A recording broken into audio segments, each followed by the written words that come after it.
Hello, everyone. This is Jonathan Little for PokerNews.com. I'm back with another hand from the same €5,000 buy-in European Poker Tour main event that took place in the previous two videos I made for PokerNews.com. If you have not watched those, I definitely suggest you go back and take a look. We're playing 400, 800, so a while has passed since the previous two hands. An unknown guy who just got moved to the table in the cutoff with a relatively large stack, 100 big blinds, opens to two big blinds, and I have ace-5 offsuit in the big blind. This is a spot where I'm going to be defending very wide versus a min raise, especially with 100 ante in play. We're just getting such good pot odds where we have to call a bunch. I don't think I want to be 3-betting hands like ace-5 offsuit from out of position, mainly because the hand's just too good. Given the amazing pot odds, we have to put in 800 to try to win 3,000 and change, so we just have to call here. We're going to call, see a flop, and go from there.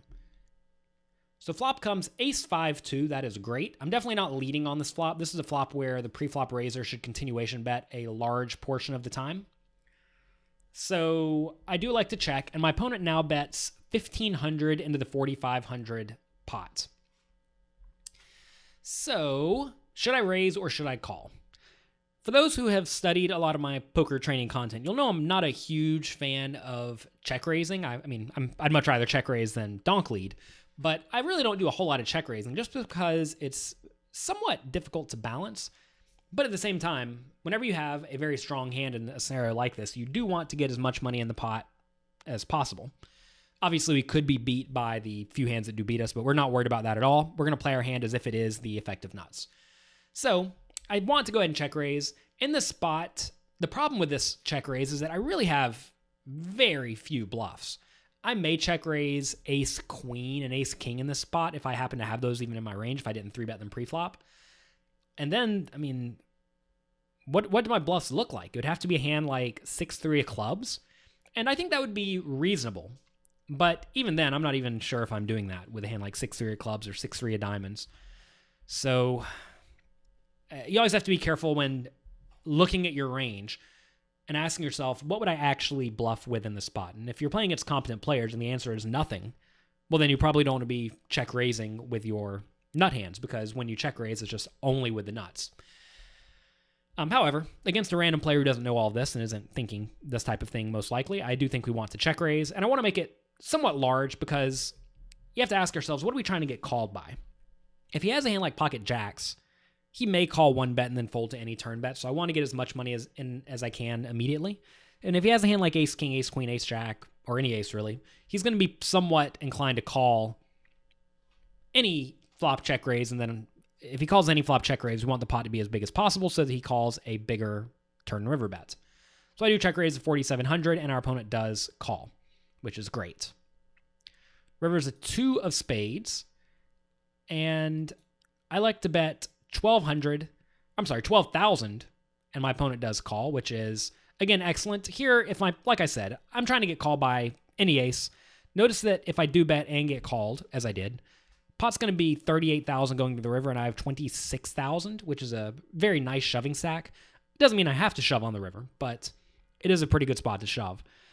Going back to what I said on the flop, though, if I had a hand like 6-3 of clubs, am I ever bluffing this turn? Just probably not, right? It'd be very optimistic. It's nearly impossible for me to have a 2, unless I did check raise a hand like king 2 as a semi-bluff / protection play. So I'm having a hard time, again, coming up with very many bluffs, but sometimes that just doesn't matter if your opponent's sitting over there with ace king.